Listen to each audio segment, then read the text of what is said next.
Hey guys, Ramsey here. Welcome to another first impression. And today we're going to do a first impression of a rare vintage unicorn. Before I get into it, actually, I have a little bit of a rant. I found a new website that basically tracks fragrance releases. So like whenever they put out their press releases from the new houses. Sorry, I was too lazy today to even do my hair, so it's just kind of everywhere. But it's Sunday. And so I found this website called ifragranceofficial.com. Sebastian talked about it on one of his videos that he did. And it's a website that tracks new releases, okay? So it tracks what the brands are putting out as far as press releases go and what's coming out and all that stuff. Cool website idea. But I had a chance to look it over, and let me tell you some of the new fragrances that are coming out. And this is why I'm so pissed off. So this is a little bit of a rant. So if you're a vintage lover like me, if you are, just a fragrance lover, actually, this should piss you off. You should be upset at this. Listen to some of these new releases. Boss Bottled Parfum, okay? Boss Bottled came out in the 90s. Now they're doing a special parfum version. Burberry Hero Eau de Parfum. They released Burberry Hero a year ago or so or whatever, an eau de toilette. It flopped. Now they're going to, of course, do an eau de parfum flanker. One of the most boring fragrances ever released, ever. Tom Ford Noir Extreme, which, granted, I actually have a little decant of Tom Ford Noir Extreme. It's probably the most, I would say the most popular from the Noir line. There's a bunch of flankers. The one that I actually really like that no one talks about is Tom Ford Noir Anthracite. If you like vintage fragrances, this is stunning. And the patchouli in here is absolutely amazing. I think I even prefer this to Narciso Rodriguez for him Eau de Toilette, which these two are kind of compared to each other. Obviously, partially because of the bottle, but partially because of the smell. I think I like this one more. It doesn't have as much of that musk feeling as the Narciso Rodriguez does. And the patchouli is stunning in here. This is, if you're an 80s lover, a vintage lover, and you want a modern iteration of an 80s fragrance, check out Tom Ford Noir Anthracite. So they're doing Tom Ford Noir Parfum, okay? So a flanker of a flanker of a flanker, basically, all right? Calvin Klein Eternity, which was big in the late 80s and early 90s. Guess what we're getting? Yep, we're getting Calvin Klein Eternity Parfum, which they'll probably triple the price. And, it's a parfum, it's an extrait. Of course we have to triple the price. Ralph's Club Parfum. Ralph's Club completely bombed. Totally bombed. I don't think anyone bought that fragrance. It smells like cheap bubblegum shite, okay? It smells like modern, disgusting synthetics. It doesn't even have like a note tree to me. Like, you can't even pick out ingredients in that fragrance. It just smells like sweet, disgusting. Everything that's wrong with masculine perfumery is in that fragrance, okay? Ralph's Club Parfum now we're going to get. Oh, fantastic. That's exactly what we need. And of course, Guerlain releases a flanker of Abbey Rouge a couple months ago, which kind of flops. And now they released 3 new fragrances in their expensive line, and they're all oud fragrances. Cherry oud, oud coal, all this stuff. Oud nude. I mean, they may be fantastic fragrances. I don't know. The only one that I'm interested in smelling is that oud coal. The other two, I'm not interested in cherry oud at all. That sounds terrible. And oud nude, just, I don't know. I'm just frustrated with the state of the perfume industry. How can you not be? I mean, where they're going versus what we used to have is an absolute travesty to anyone who has a working nose. Anyone that has a working nose and knows what they like and knows what's good should be offended, by what's happening in the perfume world nowadays. So we're going to get to the vintage fragrance first impression very soon. But this is the backdrop. This is what we're up against. This is the opposing war between the fragrance worlds, okay? I really feel sorry for the people like me who come along 10, 20, 30 years from now. What are they going to buy?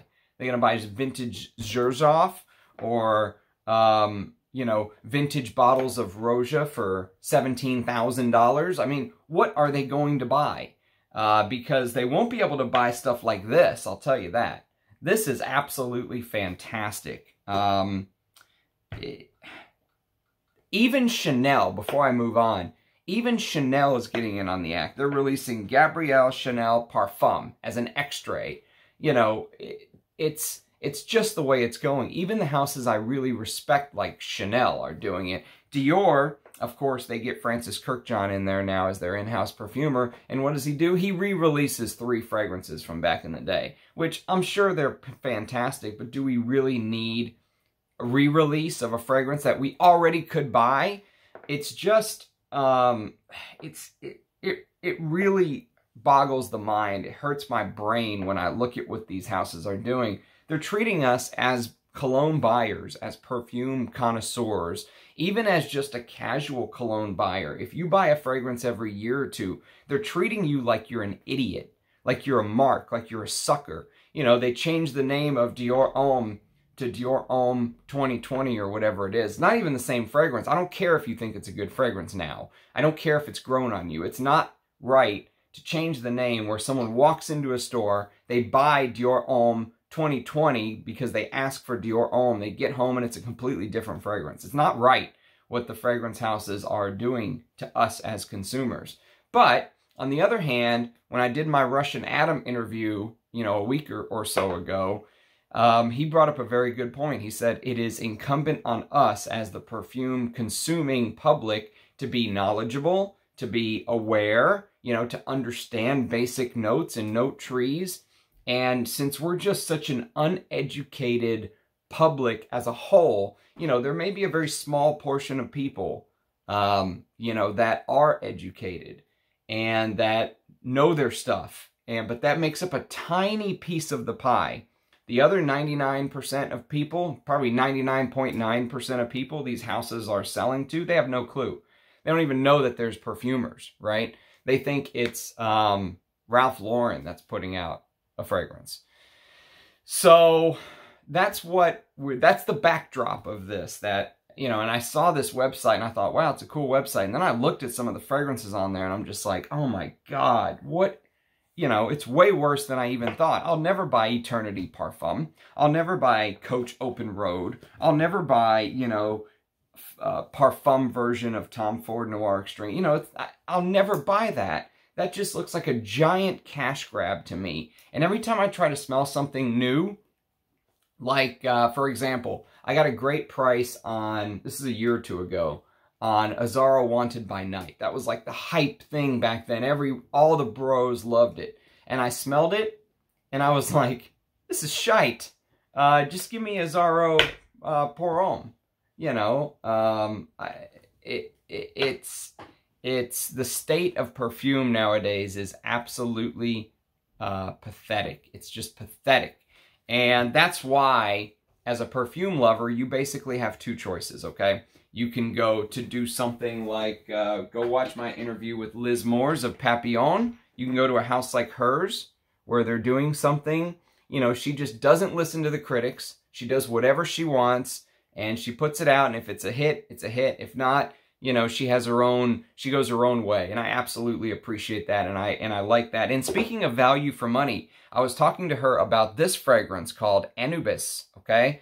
And she was mentioning, because I said, this really feels oily. I thought it was an extrait, okay? And she said, no, it's not an extrait. It's an eau de parfum, but it's like right there. If I would have put just a little bit more percentage, if it would have been 25% instead of 24, or whatever it is, it would have been an extrait. Now, these houses that I just mentioned, they're putting out these parfum versions, not because they think the parfum version is so amazing, but because it gives them an excuse to sell their fragrances for double, triple, quadruple. I'll give you an example.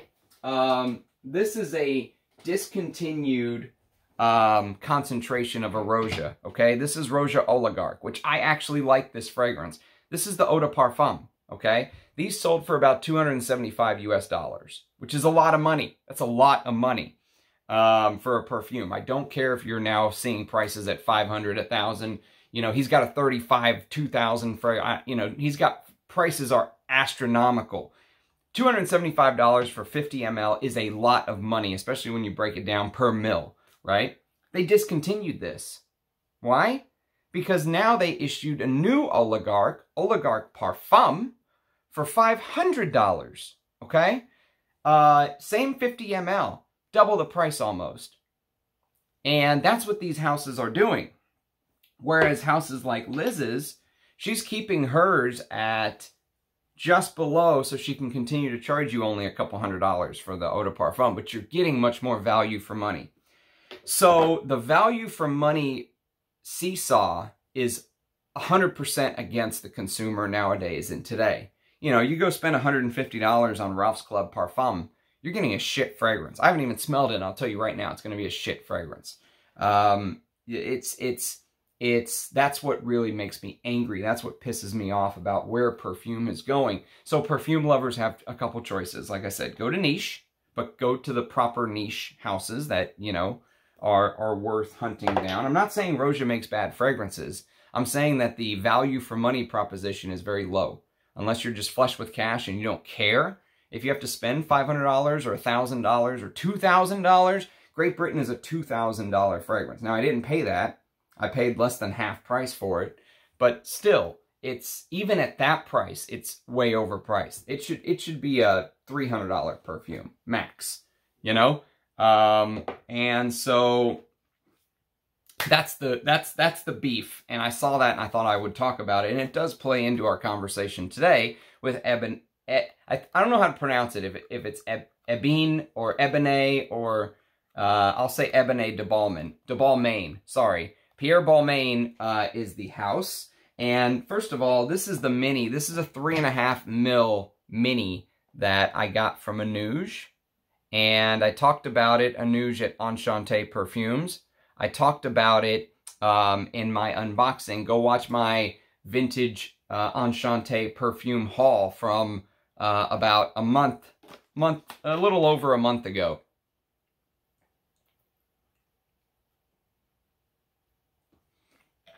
Excuse me whilst I hydrate. Okay, so a little over a month ago I talked about, look at the packaging, by the way, back then. Look at the box, and look at the mini bottle that you get. This is a mini of what the bottle actually looked like. This is the crap that you get samples in nowadays. The stuff that doesn't even work. It just, you know, juice just sputters all over you. You know, it doesn't spray at all very well. This is what they used to give you back in the day. An actual miniature of the bottle you're going to buy. And look at the box that this came in. This box is better quality than 99% of the boxes nowadays. Look at that. Look at this. It even comes with one of these. Look. Look, it comes with a book. I love these books. I absolutely love that they used to do this back in the day. So it comes with this little book, and you open it up, and it shows you the product line, right? It tells you a little bit about the fragrance. It says, where is the perfume?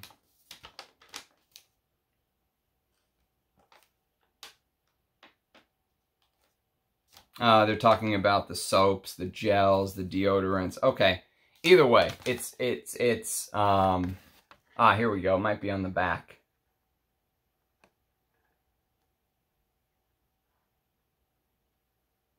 A line of fragrance, grooming, and skincare products created for comfort and pleasure of man. At their heart, Keratol, an exclusive complex formulated with oil of carity, a substance derived from trees of the ebony family and known for its effectiveness in treating the skin.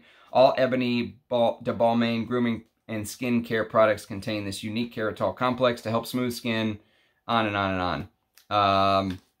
And you can kind of see in the background, that's actually a picture of the tree, right here. Picture of the ebony tree in the background. Very cool setup. Parfum Balmain, Petit, New York, London. Okay, so obviously this costs money, right? And so nowadays the houses just cut stuff like this out, because why would you put in a pamphlet when you can just put it on the internet, right? Why would you spend the extra money on a box of this quality for a sample when you can just put it in something like this nowadays, right? That's what we're getting. And so that's part of my beef, and that's part of my, you know, whenever you experience stuff like they used to do in the past, it's hard to go back to the future. But we're here for the juice. We're here to talk about the juice. And this fragrance is known as a unicorn in the fragrance community. It's basically a unicorn. It's a fragrance that is impossible to find. When you do find it, the price is astronomical. And it was launched in 1983. And of course, it's long discontinued. Long discontinued, okay? And it's got notes of bergamot, artemisia, basil, spearmint, juniper in the top heart of patchouli, rose, geranium, and cinnamon, and a base of leather, moss, amber, labdanum, and olibanum. And this has been a first impression I've wanted to do for a long time, because when you look up Ébène de Balmain, you only get 2 videos. One is a guy called Bel Sense, who did like a 1.5-minute video on the note tree, and then said, hey, what do you guys think about it? And that's basically the end of the video. Why did you discontinue this Balmain? What are your thoughts, guys? Leave it in the comments. That's the end of the video. The other one is a fragrance, I think it was a fragrance rotation or an unboxing or first impressions that my good friend Rich Mitch did, my brother across the pond, and my fragrance BFF. And by the way, before I leave the whole Bel Sense, you know, upload, he basically mentioned one thing in that video, that he thought it was compared to Tuscany per Uomo. And I'll talk about why I think he thought that once I get to the breakdown of the scent. But the other video was Rich Mitch. So now I'm going to upload a video on Ébène de Balmain, and me and Rich will basically make up 2/3 of the entire YouTube uploads, you know. And with vintage fragrances being more and more in the spotlight, right? More and more people are interested in them. That's why price is going through the roof. I think people are realizing that some of the modern stuff that's coming out is just, it's boring. It's cheap, it's boring, it's synthetic, they don't put any time in it, it's nothing but flankers, it's on and on. All the reasons you could talk about. People are interested in vintage perfume. And when I pull something like this up and I see basically 0 real reviews on here, right? I mean, thank God Rich did his first impression. That's the most info you're going to find on it if you're looking for it. You know, I want to do these videos, and I want to be thorough, and I want to be detailed, and I want it to mean something to someone that's going to hunt down a bottle. If you're going to go pay $300, $400 for a bottle of this, you should have detailed information on it. So what does it smell like? Okay. So it opens up when you first spray. It opens up very aromatic and very masculine, vintage masculine, but with some, I would say some darkness lurking underneath, okay? Some leathery oak moss darkness underneath. You can't really smell it right away, but you can tell it's lurking, okay? So you mostly get this aromatic, garden herb freshness, right? So you get this artemisia, basil, and I smelled some rosemary. And instantly it kind of reminded me a little bit of the opening of Paco Rabanne Pour Homme, which is a fougere, okay? And that's important. We'll come back to that later on in the video. So it opens kind of like a fougere.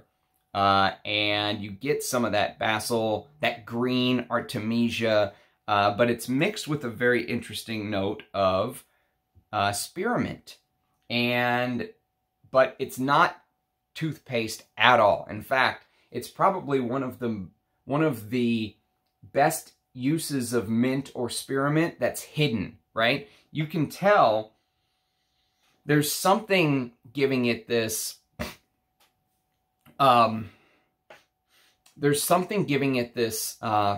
this minty sharpness, if you will, but it could easily just be attributed to something like the artemisia, something green and a little bit sharp. they really hid that spearmint well. So it gives you the impression of freshness without you going, oh, that's mint, definitely mint, right? And so if you know some of my favorite mint fragrances, one is Cartier's Roadster. This is one of my favorite. I also own a bottle of Geranium Pour Monsieur, but that's even more just minty. I think I prefer a Roadster over Pour Monsieur even. Over the Frederick Mall. But we'll get, that's off topic. There's also a Spearmint Note in this, Baldessarini by Hugo Boss. This is a well-done spearmint opening. And on top of that spearmint opening freshness, the herbal blast that you get in the opening, for whatever reason, I don't know why, but it'll give you the impression of licorice. And if you know what actually gives the impression of licorice, it's usually anise. Right, anise, let me grab this bottle because anise was very popular in fragrances like this. This is Azzaro Pour Homme. And this is a beautiful fougere, one of the best masculine fougères money can buy. And it had this lovely, absolutely lovely anise opening. And interestingly enough, Tuscany per Uomo, who the gentleman that did the video that's a minute and a half, Bel Air Scents, said that it reminds him of this, and there is anise in this as well. So to my nose, it smells like there is a little bit of this licorice anise-like quality in Ébène or Ébène de Balmain. It's not listed as a note. So it could be this odd mixture of Artemisia and basil and this very masculine 80s opening. It's stunning, right? It's unapologetic, masculine 80s.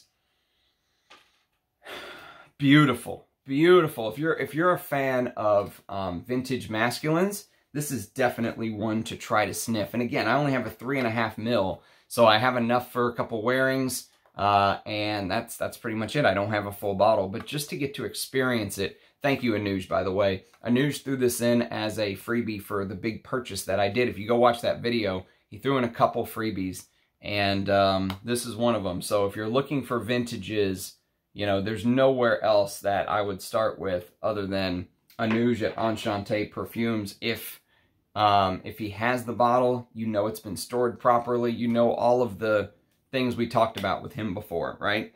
So as the fragrance begins to dry, probably 15 to 30 minutes in, let's say, parts of that spicy geranium and rose begin to come out, and it's a beautiful combo. Geranium is often used with rose when perfumers are using the two notes. Sometimes geranium can even smell like rose. The mixture here will almost smell like this spicy carnation, if you will, but there are beautiful touches of geranium, rose, and then once you cross that 30-minute mark, I would say, so 30 minutes in, let it cook on your skin. You'll notice the notes playing beautifully with each other, unlike some of those fragrances that I was, you know, talking bad about, unlike stuff like this, where, whoops, where is it? Unlike stuff like this, I was mentioning Azzaro Wanted by Night, where you won't be able to tell. I mean, it's just this blob of sweetness, you know. They say that there's cumin in here. I don't get any cumin. I mean, I love cumin fragrances, right? But unlike some of the modern stuff that, you know, so offend me as a man who likes wearing masculine perfume, you can actually pick out the notes in Ébène de Balmain. They play off of each other beautifully. They smell very natural. You can tell the ingredients are high quality, and that's another advantage of buying these vintage perfumes. Is, you know, whenever you are breaking a fragrance down, whenever you're enjoying it, it should smell natural to your nose. You shouldn't be hit with just this blob of synthetics that just has this, you know, pleasant, sweet, synthetic smell. You should be able to say, wow, the green basil smells beautiful in this. The geranium smells beautiful. There's a cinnamon note that really starts to come out, I would say, once you hit that hour mark, that spicy geranium meets, when the cinnamon joins the party, okay? And the spicy geranium kind of meets that cinnamon. That's when this fragrance really hits the open road. So it completely kind of leaves that freshness of the opening in the rear view mirror. And so there's also, by the way, I forgot to mention, but in the opening, there's this fresh juniper note, all right? And juniper is a note that is, it's used beautifully in fresher type fragrances. You know, it's used to spritz up gin very commonly. They'll use juniper berries to freshen up gin whenever it's served at a bar or something like that. And it adds this level of freshness to the opening. So the opening is really that green, you know, herbal garden-like feel between the Artemisia and basil, and that little bit of spearmint in the background, but it's done very 80s style, right? But once you hit the hour mark, it tends to leave that opening behind. And what ends up coming through is that spices and leather. And that's where I really just fall in love with this fragrance. I mean, so I mentioned fougere in the opening, and there's a comment that J.J. Colburn left on Base Notes, and I completely agree with him. I'm glad we buried the hatchet, J.J. He says that that Ébène de Balmain opens like a fougere, but it ends like a chiffre. And I completely understand what he means by that, because when I first sprayed Ébène de Balmain, and again, this is an early impression, so it's not something that I've worn for years. I don't know this fragrance like the back of my hand. This is a new early impression. I only have 3.5 mils. I got a baby bottle, but I want to share the fragrance with you guys. And so understand that this is kind of my early impression, if you will. So take this with a grain of salt. But, you know, to my nose, he's spot on with that fragrance because it does, when you first spray it, it gives me this Paco Rabanne Pour Homme, rosemary, even though there's no rosemary listed, even though there's no anise listed, you get these beautiful fougere-like touches where, you know, the rosemary is used beautifully in Paco Rabanne Pour Homme. The anise is used beautifully in fragrances like Azzaro Pour Homme and Tuscany Per Uomo. Geranium is a big part of a fougere, but then you get to that base, right? And that's where the fragrance kind of really takes a left turn. So it does all of this that I'm talking about. And then as the hours go by and as the fragrance dries on your skin, it takes this hard left turn and it really feels like an amazing contrast. You know, it feels like an amazing dichotomy of notes. There's the fougere pieces of the puzzle, there's the chiffre pieces of the puzzle, and they come together in Ébène or Ébène de Balmain beautifully. You know, once the opening, like I said, will remind you of those fougere elements. The dry down will remind you of many chiffre elements because it has that labdanum and it has a very mossy base. And it's a very textured moss. And in fact, if you watched my Russian Adam interview, he sent me some samples. And this is actually from the video we did from a week ago. This is Oak Moss Absolute. I can still smell it on here, loud and clear. It's still, yeah, whenever you're sniffing the actual ingredients, they last forever on these cards. Weeks. The Tonka lasted for weeks on the card when I tested it last time. And oak moss has this dark, damp, you know, Russian Adam said it's like rubbing your hand on, you know, on a fuzzy piece of moss growing on a tree. Imagine you're touching the fuzzy piece of moss, and as you're touching it, it's like moving with your hand, right? It's not hard as a rock. Imagine it's moving. That's the vibe that you get when you smell Oak Moss Absolute. I said it's like walking inside of one of those giant trees. One of those ebony trees that I showed you on the pamphlet. Imagine you're walking inside of it, and it's hollow, and it's just surrounded by oak moss. And you get the dirt, you get the dampness, the dank. It's this dank, damp, dark. And then this oak moss blends with the leather, and the leather feels almost black.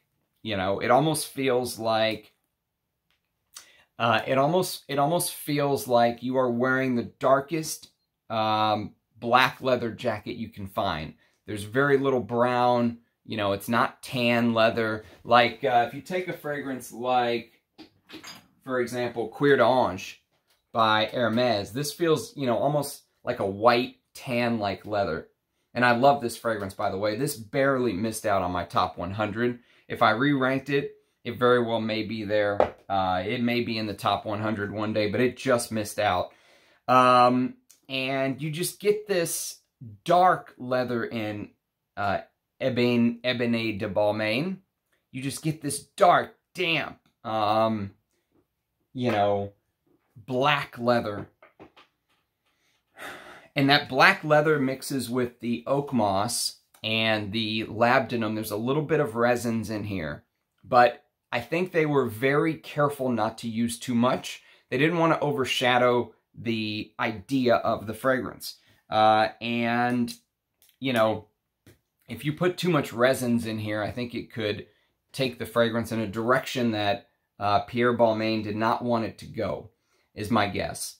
But there is a little bit, and you can kind of notice it after the 3-hour mark. Once you hit about that 2 to 3 hour mark, you can really start to notice the olibanum, the labdanum underneath, the resinous qualities, but it's very reserved. It's behind the stars of the show. So you're imagining that herbal garden, right? You're imagining the basil, artemisia, rosemary, spearmint, mint, and anise. And even though all those notes aren't listed, I get qualities of all of those notes in this fragrance. There is a patchouli note, but it's not this big herbal patchouli. It's not like the patchouli you would smell in the Tom Ford Anthracite I was mentioning, Noir Anthracite. It's not like that kind of a patchouli. It's a patchouli that adds roundness, and, you know, it adds this little bit of green, you know, this little bit of herbal green touch, but you wouldn't smell it and go, wow, this is a patchouli fragrance. No, absolutely not. It's a fragrance that highlights that garden fresh aspect, and, you know, it dries into that very masculine 80s fragrances that I love so much. It's not necessarily animalic, but it's very sure of itself, very confident of itself. You know, as it begins to blend into that dark leather note, you know, like I said, imagine you're wearing the darkest black leather you could ever find. That's the vibe, and you walk inside of that. You walk past an herb garden, and you walk inside of that hollow tree with the oak moss lined, where you can touch it. You can feel the texture of the oak moss. You're inside of the tree. It's dark. It's damp. You're wearing your black leather jacket, right? You're standing in this hollowed out tree that was made just for you. You're standing inside of it. And it just feels very grounded. It feels like the perfumer who had this brief, you know, hit the nail on the head spot on. Like, it knows what it is. It knows who it is. It's not confused in any way. You know, like these modern fragrances seem very confused. Like some of the people that you meet nowadays are very confused. They don't know who they are. They don't know what they stand for. This is exactly the opposite of that. This is a grounded, self-assured, dark, damp fragrance for men that highlights these herbal facets beautifully. And in fact, now that I've had a chance to smell Ébène de Balmain, I think it actually had a big influence on Tuscany per Uomo. This came out a year later. And there's no doubt in my mind that there is a progression of sorts from Paco Rabanne pour Homme to Azzaro pour Homme to Ébène de Balmain to Tuscany per Uomo, and then you throw in some of your favorite Chypre fragrances of the 80s, and you've got yourself a lovely, self-assured, masculine fragrance. Strongly confident in itself. It knows who it is. This is a fragrance that it knows who it is. It's not trying to be something it's not. It's saying, this is who I am. I'm a fragrance for men. And if you don't like it, either deal with it or get out of the way. And I absolutely love that about it. It's strangely comforting to me to wear scents like these from the past. You know, it takes me back to a time where, I don't know, things seem to make more sense. I mean, I'm sure the world was screwed up in the 80s as well, but maybe it was just a little less screwed up back then. People still had some sort of value system. You know, they still believed in something. They knew who they were. They didn't get confused about the smallest details. And even though I wasn't around in 1983 when this fragrance came out, I feel like when I wear these fragrances that it's almost like taking me in a time machine back to a time that I've never been in, but a world that I can completely imagine. And honestly, you give me a choice right now, give up the phone, give up the cell phone, give up the computers. You get to go back to the 1980s and live your life from today, from then on. Yes, absolutely. Absolutely, I would agree with that. I would go back. I would go back to the 80s. I would live then. I would give up the technology for it. I think this instant gratification has almost, ruined people psychologically. They don't understand how much power they have in their hands. They don't appreciate people for who they are anymore. It seems like society since 1983. I mean, 1983, we're talking a long time ago. We're talking almost 40 years ago, right? So for 40 years, a lot has changed in the world, but I don't know if it's necessarily changed for the better. That's just my personal opinion on it. I know this is a fragrance channel. I'm not trying to get political, but I will say that if I could go back to the 80s and, and live amongst the people and how they thought in the 80s, would I do it? Would I give up the technology? Absolutely.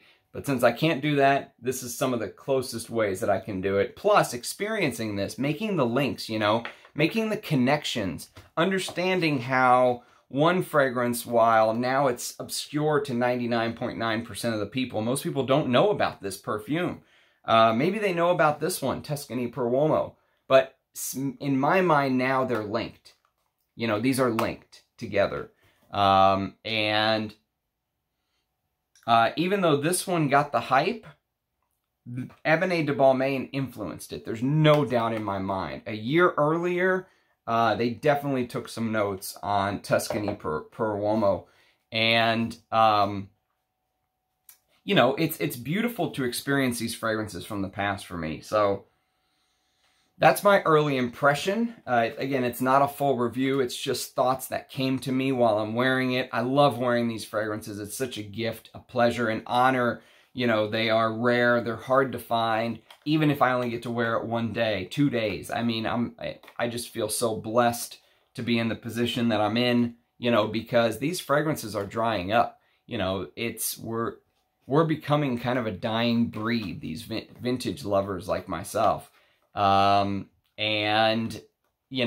time I wear one of these, whether it's something like this, whether it's Paco Rabanne Pour Homme, whether it's, anything, even vintage opium, the women's fragrances that I know and love, anytime I wear these old vintage fragrances now, the vintage Azzaro Pour Homme with the sticker on it, anytime I wear these, any of these fragrances that I know and love, I just thank my lucky stars every day.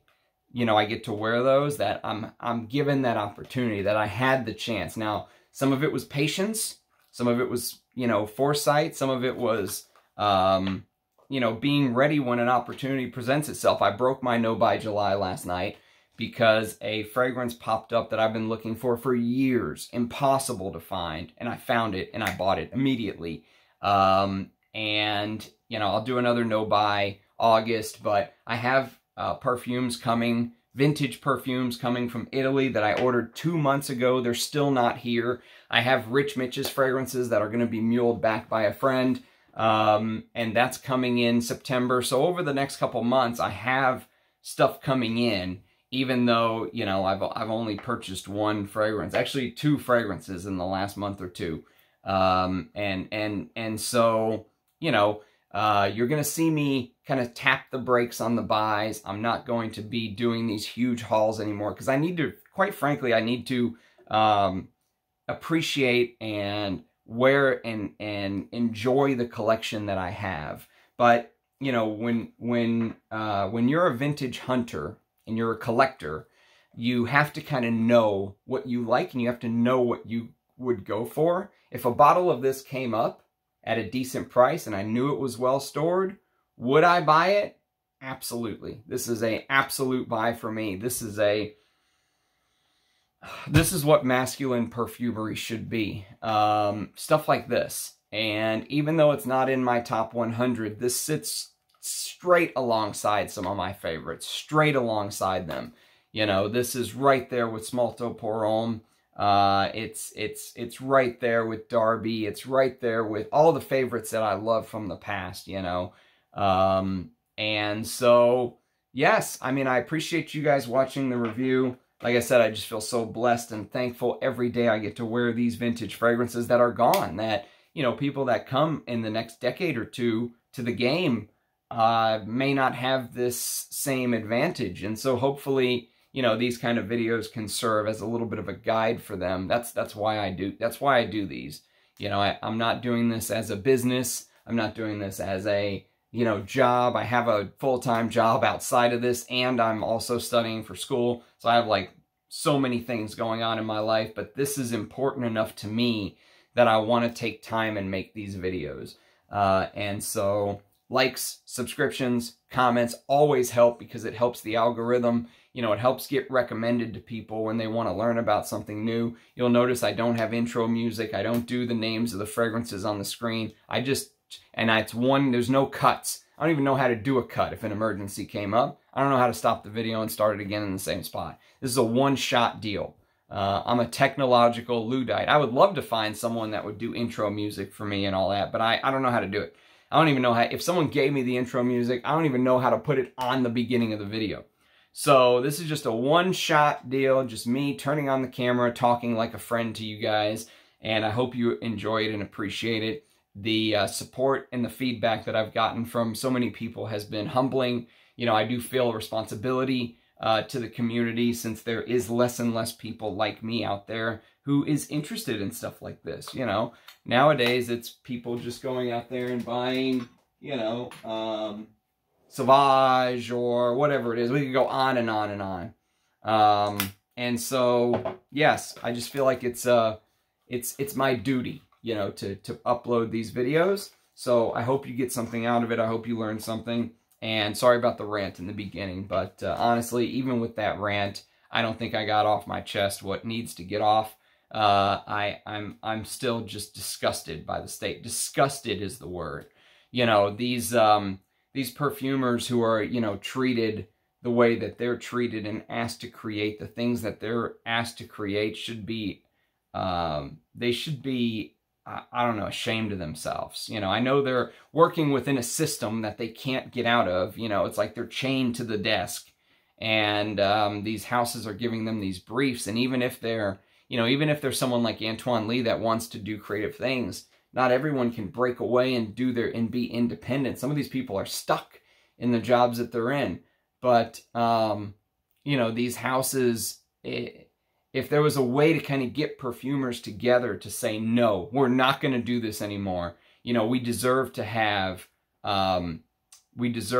freedom over what we want to create. You know, that's what art and creation is. It's no longer art and creation now. It's just putting out safe flanker after safe flanker because they know if they put this out that a certain amount of people will buy it, even if it's shit. They don't care. All they care about is the sales. All they care about is the almighty dollar.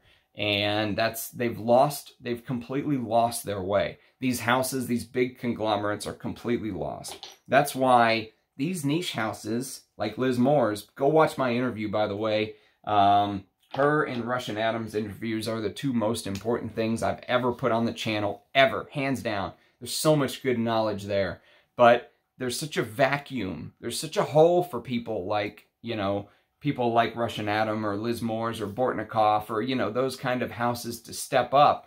You know, even some of the houses that I used to love in the past have changed. Amouage is not the Amouage of old.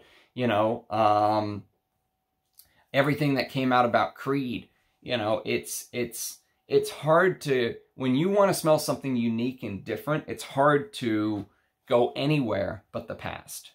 And so that's where I'm at. By the way, I pulled up Balmain's website. They're still a designer. They have like a $5,000 jacket on there. It just looks like just a yellow jacket that says Balmain on it. $5,000. They've got some sneakers, Balmain sneakers, $1,200.